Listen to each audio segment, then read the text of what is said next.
Hi, welcome to the Kingdom Lounge. I'm JJ, And I'm Bethany.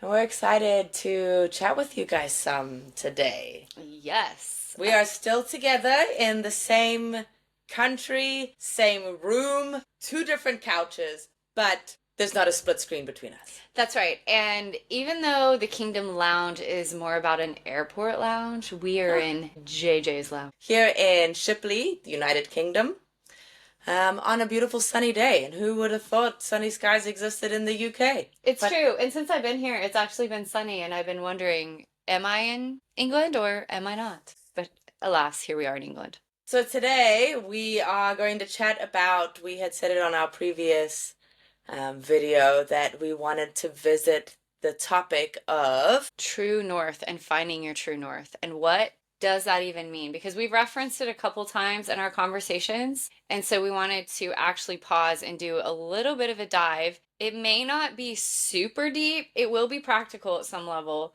Because here's the reality, the topic that we're talking about today, you and I are both coaches. So I am a spiritual director and I do sessions in that capacity, but I also do something called hope coaching, which is really about helping people identify with their purpose and their calling in the space with God.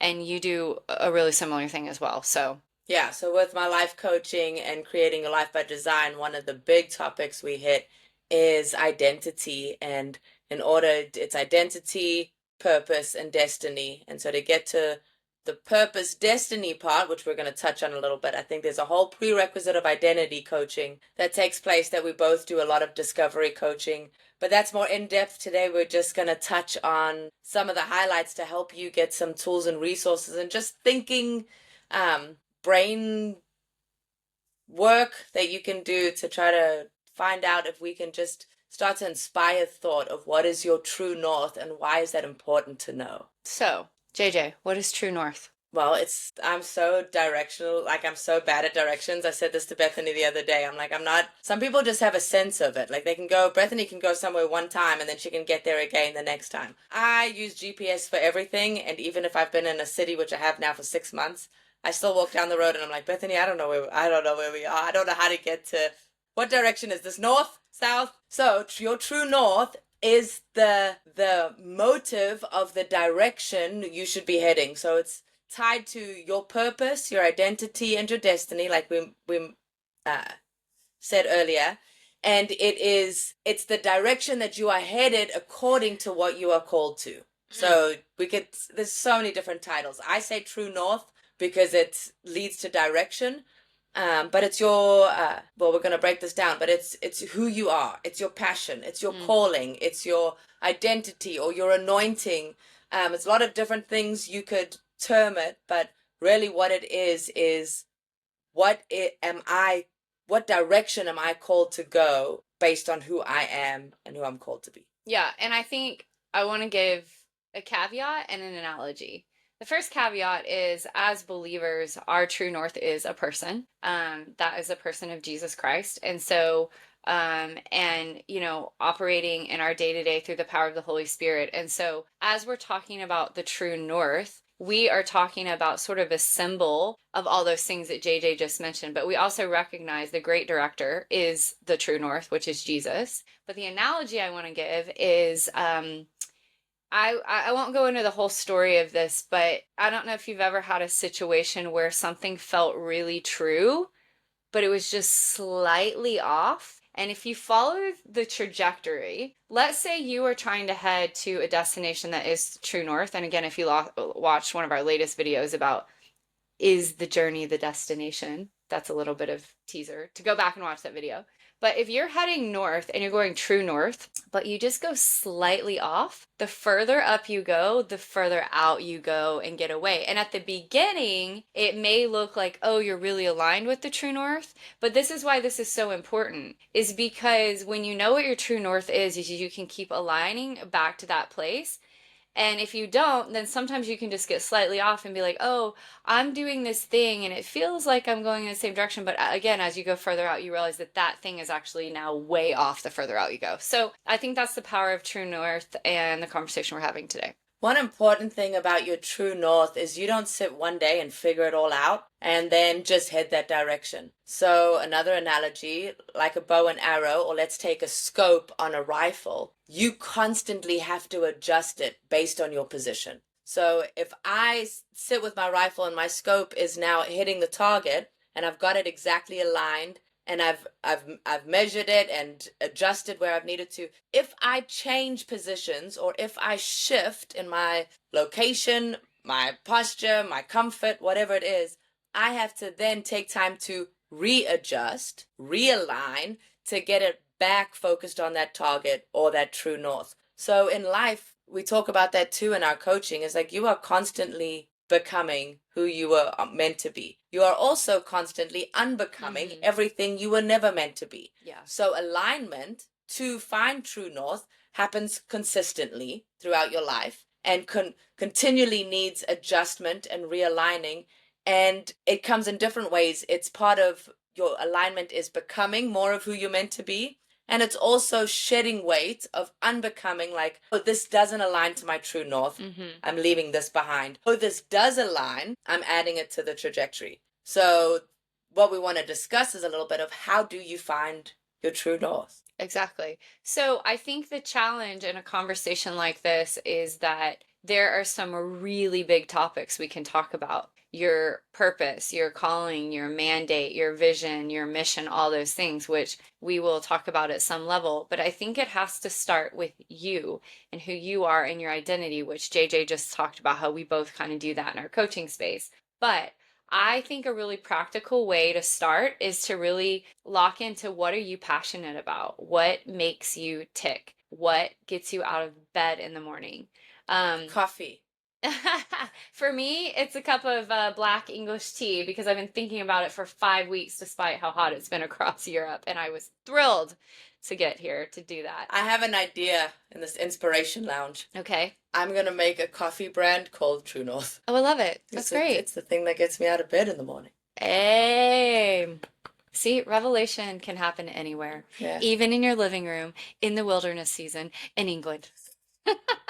Okay, so here's what I do. I'm going to give you 5 questions that are going to just help you. So if you are taking notes, if you have a pen, a paper, your phone, your computer, whatever, here's the questions, and then I'm going to break them down just slightly.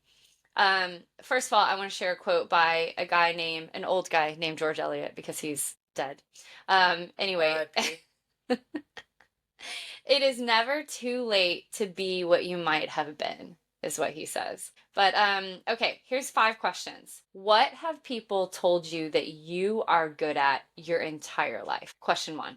Question 2, where does your curiosity lead you? If you're a learner, what is it that you like to learn about? JJ and I were talking about this morning. She has this free subscription to learn these like skills right now. And she's like, I don't know if I want to learn AI. I don't know if I want to learn data entry, da-da-da. Why? It's because you're a curious person and you love to learn. I would have the same issue. Like, I have really weird passions sometimes, like handwriting analysis is something I really like to talk about. Anyway, be a learner. My dad always says, the best thing that you can do is be curious about other people and just be curious in life. So this is my latest curiosity. I had to just get it because it's right under the table. I also... Oh my gosh, what's she getting next? Who knows? I have 2. Oh. Because they're 2 different kinds. So I just want to let you guys know, this is my little plug, that my curiosity led me to learning how to complete a Rubik's Cube. But that's love it. Thank I you. love it. But this is okay. You followed. She followed. Oh, sorry, touch that. She followed her curiosity, which just means that she bought Rubik's cubes and is learning how to do that. Right. So correct. Maybe at the end of this, she can demonstrate if she's good at it or not. I have no idea. It'll take 2 minutes. Okay. Okay. Okay. So second question is, where does your curiosity lead you?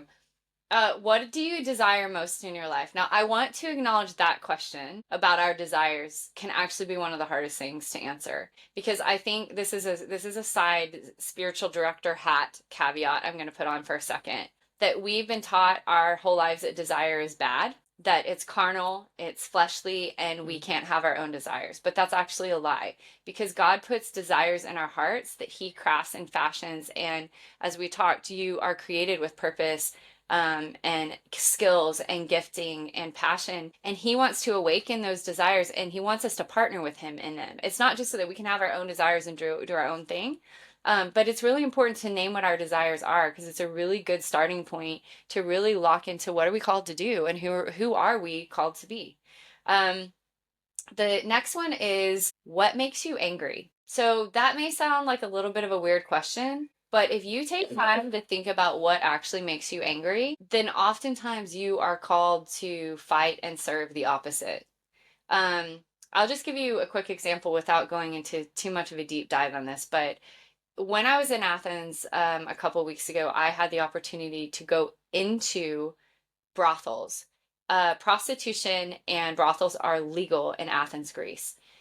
They're regulated and they're not regulated. So there's illegal brothels and there's legal brothels. And I went in, and I am really passionate about sort of women being abused and suppressed and things like that. And so that issue makes me really angry.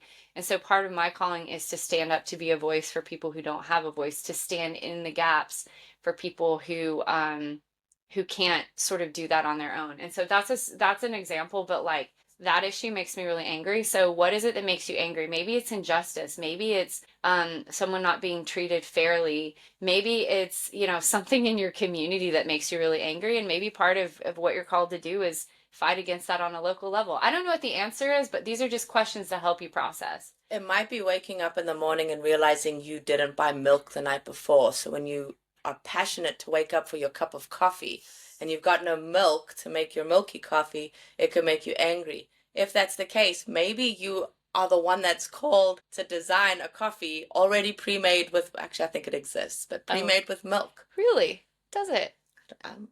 If it's not, Copyright, patent. I don't drink coffee, so I don't even know. But the last question is, what would you be doing if you could do anything? So like, if what you were doing right now wasn't an option, or if you just wanted to do something totally different and you could do it and you had all the funding, you had all the green lights, you had everything to make that a success, what is it that you would do?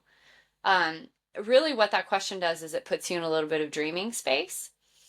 So I know I kind of did a quick thing and I said I was going to do a little bit of a deeper dive into some, but the one I skipped over was at the beginning of like, what if people told you you were good at your whole life? JJ, what if people said to you your whole life that you're good at? Public speaking and writing, my little quotes and novel ideas that I write down, even my happy birthdays to people. So people have told me, yeah, speaking and writing. Yeah, yeah. I would say the same for me. Like I've been told I'm a good entertainer, that I'm a very creative artist, I think outside the box. And yeah, I'm good in front of people. And again, this is not us tooting our own horns. This is because JJ and I are at a point in our 40s where we have found the lane that we're called to run into, and we found it and we're running confidently in it. And yes, we have our weeble wobble moments and our hard seasons and things like that. But the reality is, when you look at that through that question of like, what do other people, it's kind of like saying, what do people come to you for advice for? It's another way to say that. Like, what do you, like, when people come to you out of the blue, maybe you just meet them, or maybe they know a little bit about you, or maybe it's a good friend. What kind of advice do they come to you for? I mean, because I'm thinking in my lane, they will see something like, well, okay, so one example that's different. I was going to say people will come and say, how do you get up in front of a crowd and not feel nervous? And that's not the truth. I do feel nervous. I've just reined it in.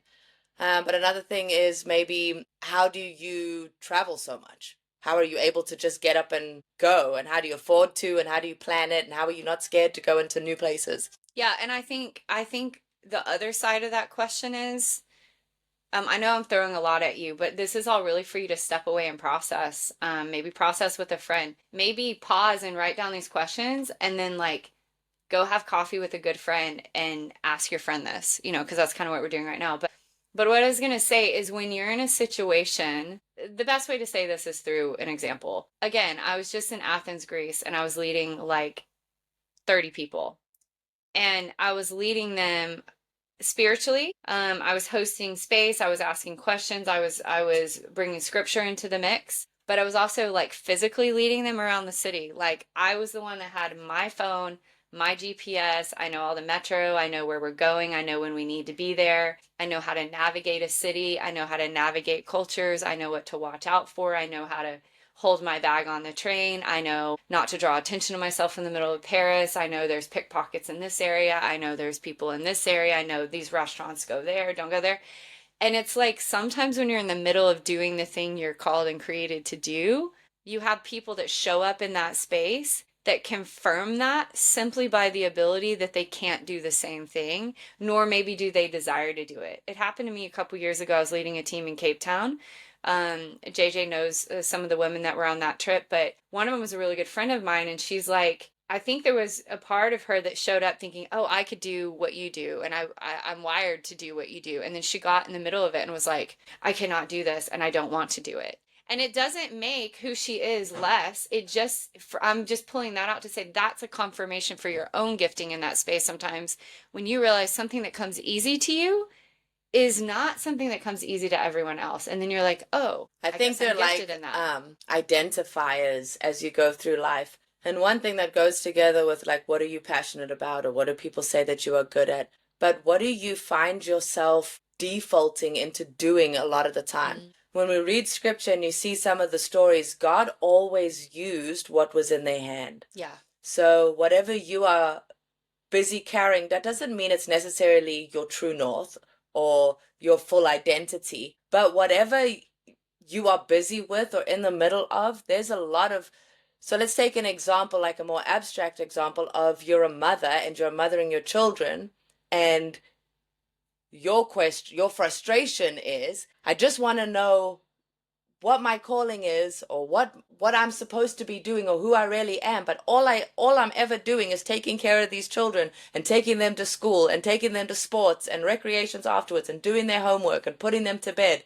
Well, I'm going to stop you as your coach and say, before you try to go and find some outside idea of who you are and what you're called to do in this season, why don't we look at what's in your hand? If you are mothering your children at the Mm, moment and that's what's keeping you busy, then let's put the focus on you are called to be there in this season, in this moment. yeah. That is who you are. That's that in that moment, your adjustment with the scope is focused on being a mom, and that's okay. We put so much demand on ourselves. Like, we want the array of options, and we always want it to be something that we don't identify with, because that seems like the golden dream. But we don't stop to realize, what am I actually doing? Like you said, like, what are you naturally good at? What do you find yourself doing? What do people come to you for advice with?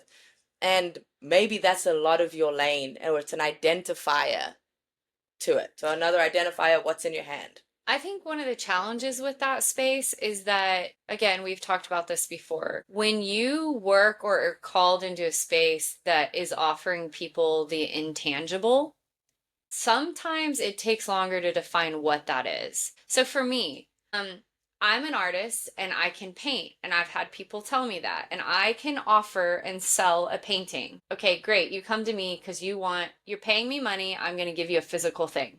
But when it comes to more the like soft skill sets, is what it's called in sort of the workplace, you're good with people. You know how to read people. You have high emotional intelligence. You know how to problem solve or diffuse a highly emotional situation. Sometimes when that's your skill set, it can take longer or just more intention. Maybe what I'm saying is maybe it's not as obvious. So that's why we're asking an array of these questions, because maybe the question of what makes you angry is the thing that actually ignites your soft skill of like, actually, I'm really good at being a voice in a situation when someone won't stand up for themselves, whatever it is like that. But I just want to acknowledge that it's not always black and white.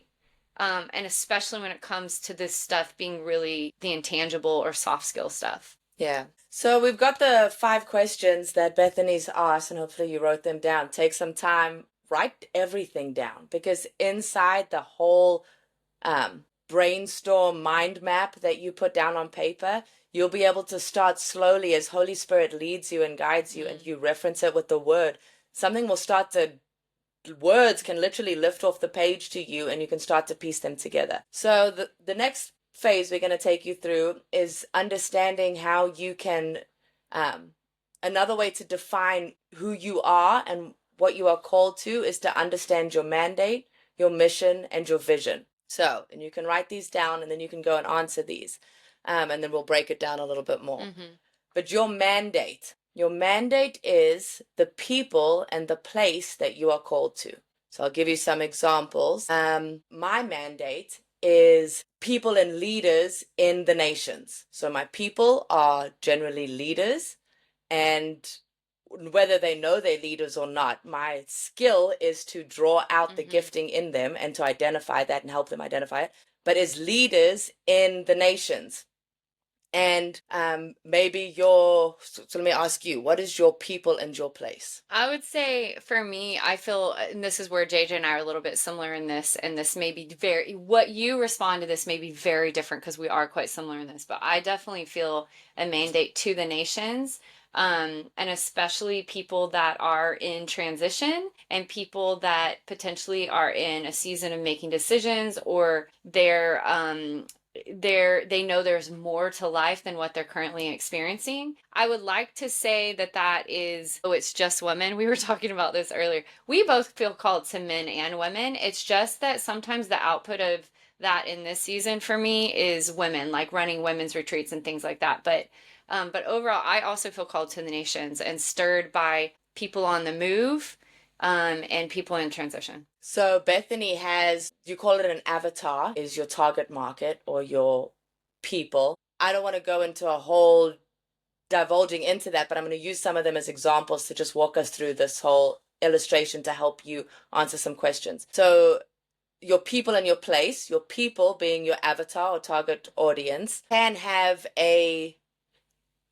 it can be broad or it can be very narrow. It helps us to narrow it down. So, for instance, in Bethany's case, her place is the nations, because that's what she's called to. But her people, as she described it now, you can break that down into what would you call the woman that you are called to the people? So her name is Desert Mary. And she is a woman who, kind of like I just said, but she's typically a leader at some level, whether she knows it or not.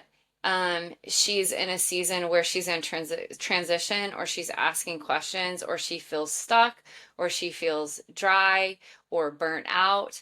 And she's looking to latch on to greater purpose and greater significance. But yeah, her name is Desert Mary. So your people in place could be on the broad spectrum of how Bethany and I are doing it on another dimension, or it could be, so the group she was just with in Athens, they are called, the leader of that is called, let's just break it down to this, but homeless people in Athens.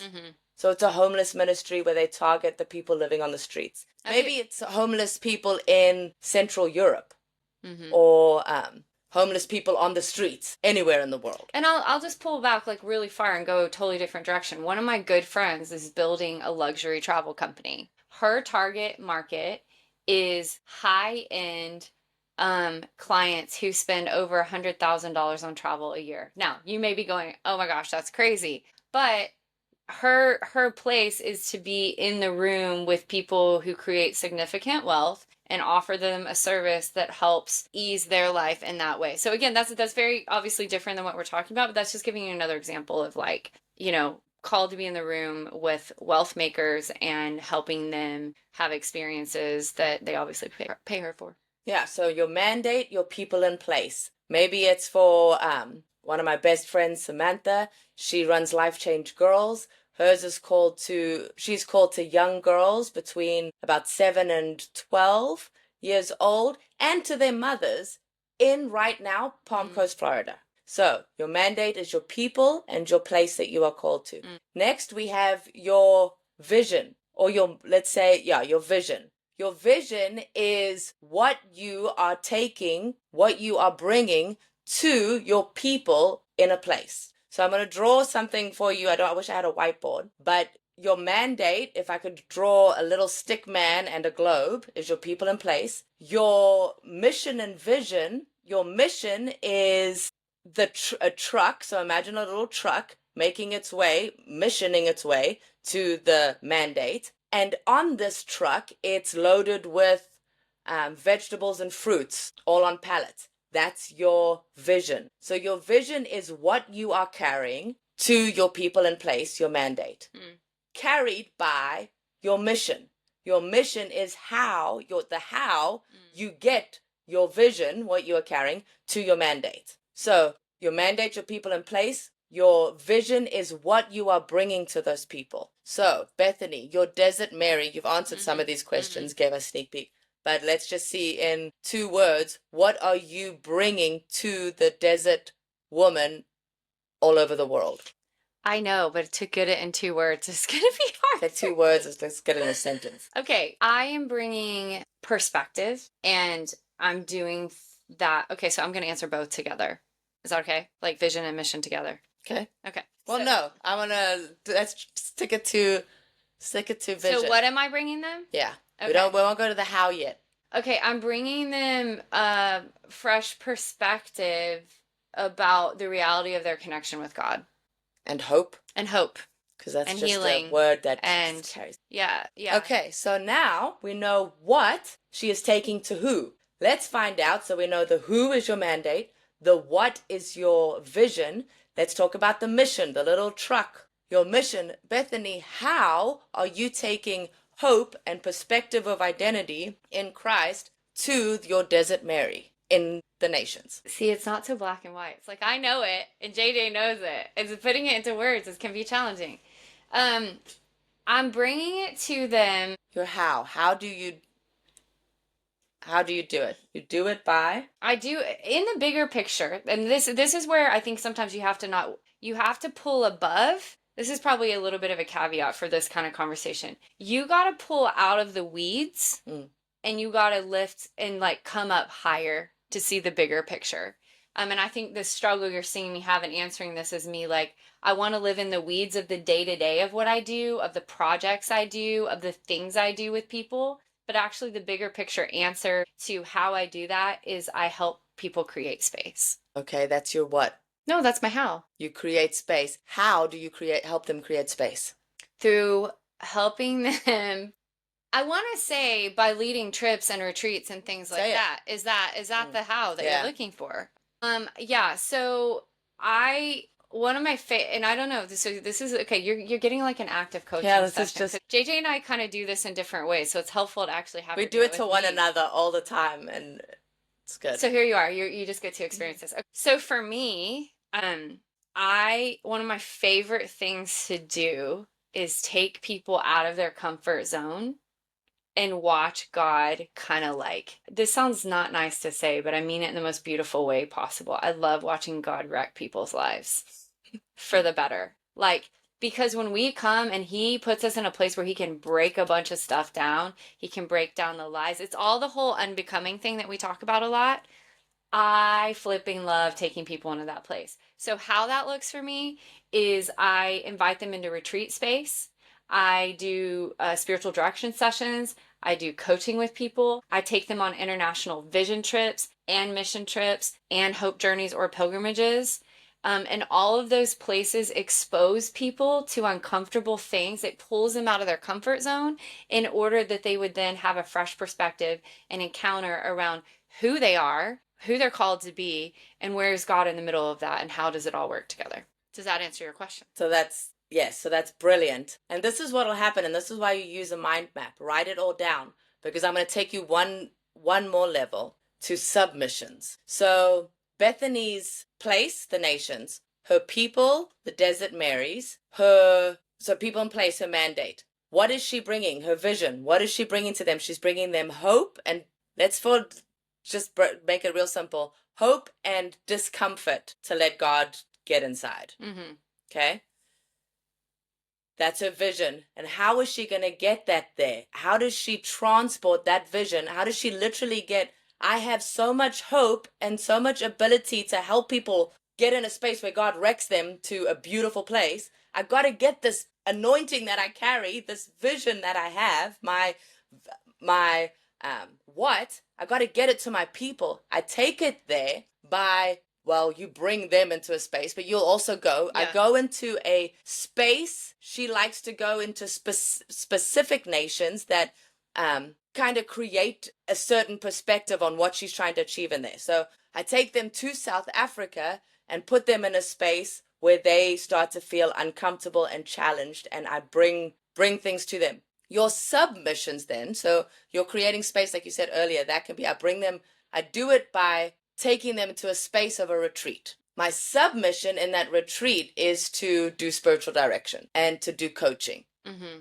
And so sometimes you can say, well, there's so many different things I do, and we start to feel almost like a ADD or attention disorder, to like, I'm jack of all trades. You're not. That's why this conversation of having a true north is so important, because you can start to identify, does this. So one thing that Bethany is, we were talking about earlier, she is an artist, so she paints. There was a time where I'm sure you looked at, like, I paint, I write books, I travel the world, I coach here, I run retreats here, I do all these things. No, you don't. You have a true north, which is your people in place and what you bring to them. Your how is where you're diversified. You can sum it all up into one thing, which is your mission.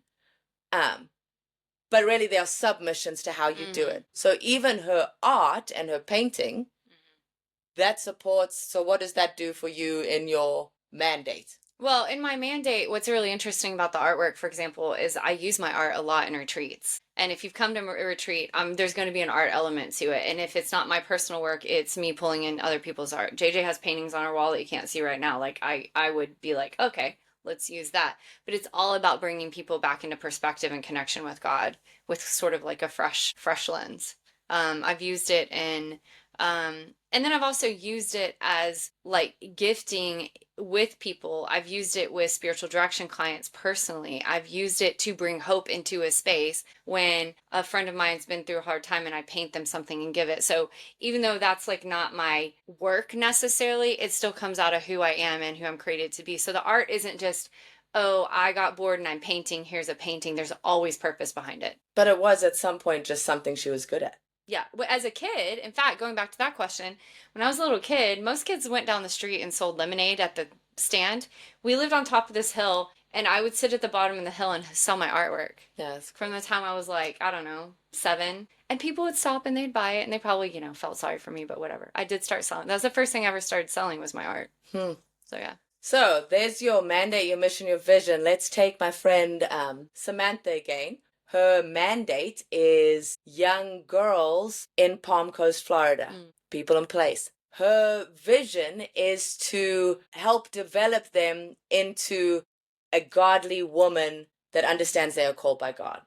So taking them at that transitional age and helping develop them with Christ principles. That's her vision. Now she wants to get that vision to the girls. Samantha, how do you get that goodness, those fruit and veggies, to your girls in Palm Coast, Florida? Well, she does it by running Life Change Girls that meets every Saturday morning between 8 to 12, where they have a Bible study, they have time with their friends, they do an activity, and they learn kingdom principles, godly principles that are helping develop them. Then her submissions are, she throws tea parties or sleepovers or movie nights or takes them to summer camp. So there's different things that now she can do that aren't necessarily the constant truck that's transporting the goods all the time, but it's still getting the vision to the mandate. So I think leaving that there, because we don't have a lot of time to just go so deep into it. But again, we invite you, if you want to connect with either of us and take it further and discuss what you've put on your mind map and talk through it a little bit. I think we're both open to those discussions. Or if you want to share it with the group and put it out there, tell me, what do you put in the comments? What do you think your mandate is, your mission or your vision, which is leading you to your true north? And that's where I want to bring it back again of staying in your lane. I think we've even recorded a session of talking, staying in our lane. It helps us when we understand our true north. It helps us think about, what am I busy working on now? How did you say it the other day when we were talking about what I'm doing now? Does it align to my true north? So I know if it's purposeful or not. Yeah, so I think one of the things about your true north is like, so I think a lot of people struggle with saying yes or saying no. And it depends on kind of what part of the journey you're on. But for me, for a long time, especially as a young person in ministry, my default was yes. And I experienced burnout at a really young age and then had to learn to really have boundaries around what I said yes and no to. Because I am also a person who loves to learn and is curious about a lot of things, I am still on the journey of learning this. But one of the really practical things is that when you know your true north, it helps you define what to say yes and what to say no to. So it's almost like you put your big yes on the table that then later defines all of the other decisions. So JJ, if your lane is being called to leaders of the nations and someone comes to you and says, "Hey, I want you to go over here and I want you to start this pet sitting company for these little whatever, this situation." You may be like, "Oh, that sounds really fun and exciting," or whatever, but if you align it back to your true north, it doesn't fit where you're going. So it should be an easy no. And so that's another practical thing is the helpfulness of the true north is to be, again, I'm at that point in my life too where I'm still a work in progress, but when there are things that come at me, sometimes I'm just like, that's really cool. And maybe in another season I could have done that or would have done that. But in this season, that's a distraction for me. And so I'm going to keep moving forward with my true north. Yeah, I think that's a key word, is it becomes a distraction when we don't know the enemy's biggest or the biggest enemy to your purpose is distraction. Yeah. As long as the enemy can keep you distracted, he will keep you from heading in your true north. And so our responsibility is to find out what's distracting me. What is a distraction and what's not? And that's exactly what Bethany's saying here, is to stay in your lane, to understand who you are and to what you are called and what that true north looks like for you. You can start to iron out. And sometimes it's not yes and no of demands of people, it's demands we place on ourselves of what we think we should be doing. So I don't know if it was this session or the other session you were talking about your white picket fence. I can't remember. Last As a session, 10-year-old, Bethany thought, 18-year-old, yeah. 18-year-old, she drew a 10-year plan. In 10 years, I'm going to be a married wife with 2.5 children and a white picket fence. It was never her true north. So at some point, when she started to figure out her true north trajectory, she started to realize the ideal, and that has nothing to do with her having a husband or kids, but the white picket fence American dream life, it didn't fit anymore. So now buying a house didn't become my priority. Settling down didn't become the target of where I was headed because it didn't align with my true north. And then that pressure or anxiousness to be that fell away because I don't have to be that because it's not where I'm called to go and where I'm headed right now. Maybe my true north I have to adjust later in life and God shifts me to a new season. But for right now, the direction I'm going, it doesn't have a house in the future, for example. So learning to say no, or me, I've got time here while I'm in the UK. My husband's working full time, so I have more time on my hands, and that's where Bethany alluded to. I have a subscription to learning skills and getting certificates and diplomas, and I'm like, I can just put diplomas all over my wall I could go apply at Yale University right now and go get a degree online if I wanted to. But when I'm looking at the different options, I could study data entry. I could go become a doctor right now and study it because I've got time to go to school and study. But I'm not called to be a medical doctor.